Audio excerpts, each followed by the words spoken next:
Hello, my dear learners. Welcome to day 4 of our English Learning Marathon 6 Days Challenge. It is a self-learning edition for those people who want to learn English on their own without spending even a single penny on courses or classes, institutes or anything of that sort.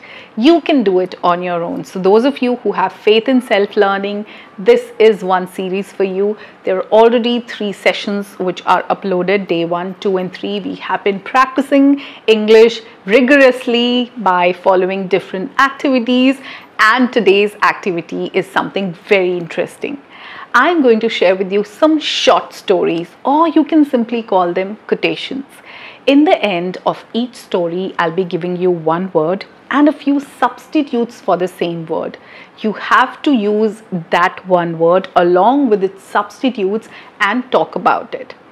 It might sound a little confusing. Let's get into it and then you'll be easily able to understand what am I saying.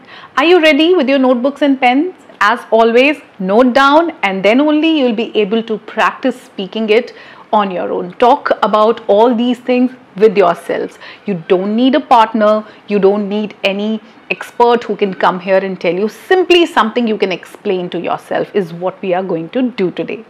So, the very first short story or a quotation is, once all villagers decided to pray for rain.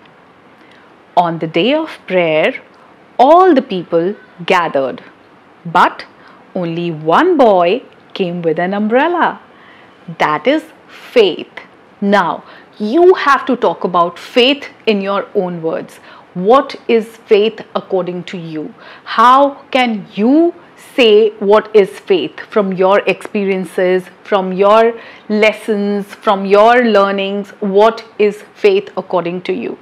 When you are speaking about faith, you have to use these 4 words so that there is no repetition, so that you don't keep saying faith, faith, faith again and again. You can say belief, one word. You can use conviction. These are all substitutes for the word faith, all right? You can use credence, or you can use persuasion. So these 4 words along with faith, you have to use belief, conviction, credence or persuasion. Of course, you can change the sense according to your choice. All right.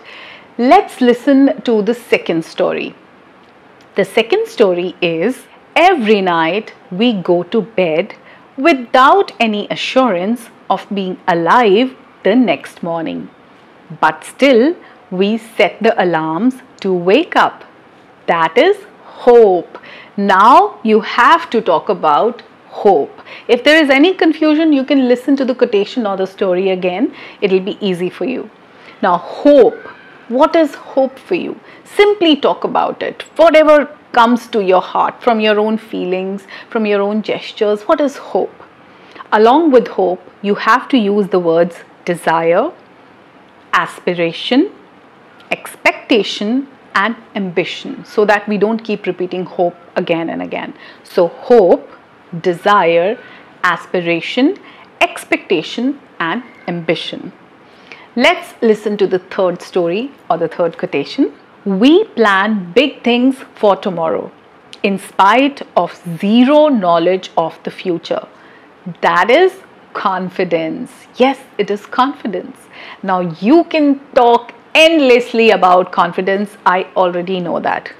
Simply talking about confidence is not a difficult thing. You already know a lot about confidence. You know what all do you need to do to boost your confidence. So talk about it endlessly. Whatever you can say, what are the things which you need to acquire? What do you think people do differently who look so self-confident to you? So all these things, just speak about it.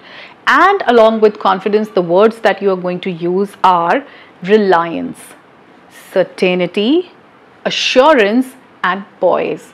So confidence, reliance, certainty, assurance and poise. Use them and talk about confidence in your own words.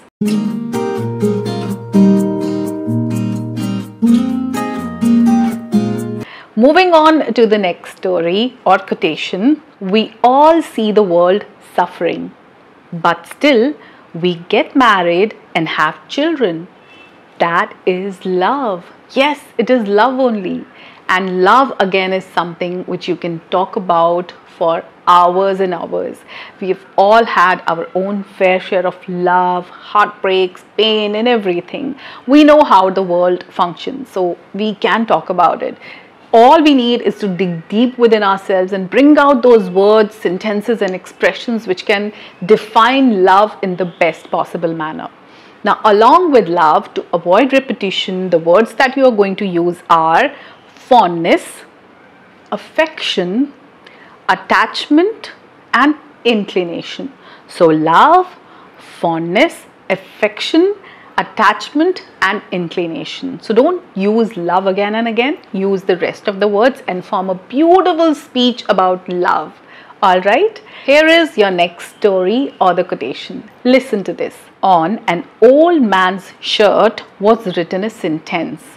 I am not 80 years old. I am sweet 16 with 64 years of experience. That is attitude. It is attitude. So age is just a number, but it is not just about age. It is about what attitude do you have. Do you think negatively all the time, or you have that positive frame of mind? So use attitude. Talk about attitude. What is attitude for you? How can you maintain one for yourself? How do you think people who have an attitude, who have a positive outlook are? And along with attitude, the words that you're going to use are approach, point of view, frame of mind, and behavior. So attitude, approach, point of view, frame of mind, and behavior. Use them and talk about attitude. What can you say about attitude? How can you express attitude in your own words? Keep practicing. You don't need to be right and wrong about anything. Simply speak. That's all. Moving on to the last story or the quotation. When you throw babies in the air, they laugh because they know you will catch them. That is trust. It is trust.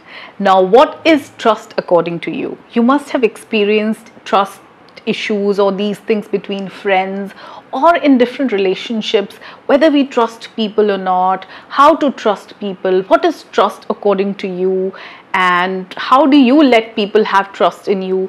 Everything that you can talk about trust, define it, talk about it, your experiences with trust. Now, along with trust, you can use the words doubt-free, safekeeping, protection, or charge. So, faith, being doubt-free, safekeeping, protection, or charge. That is something which you can use in place of faith, or somewhere when you're speaking, make sure that you're using these words. So this is your activity. You have to talk about these 6 things. You have to talk about faith, you have to talk about hope, confidence, love, attitude, and trust. And the words that you're supposed to use while talking about these 6 things, I hope you've noted all of them down. So this is your day for practice. If you practice this, it will take you a step ahead in your English learning marathon. Now you feel more confident. This is what I'm expecting, that you are feeling more confident after each session, after each practice session. So my best wishes are with you as always. I hope your marathon is going pretty well. You're enjoying it. You're getting a lot to practice, and you genuinely feel that there is no need to go to institutes or join classes. You can do it on your own. Do you have that faith in yourself? Well, I have that faith in you, in all of you, in each one of you. So all the best to you. Keep practicing, keep stepping up in your English learning journey. I'll see you tomorrow with a new session on day 5. Till then, take care of yourself, keep practicing. Bye for now.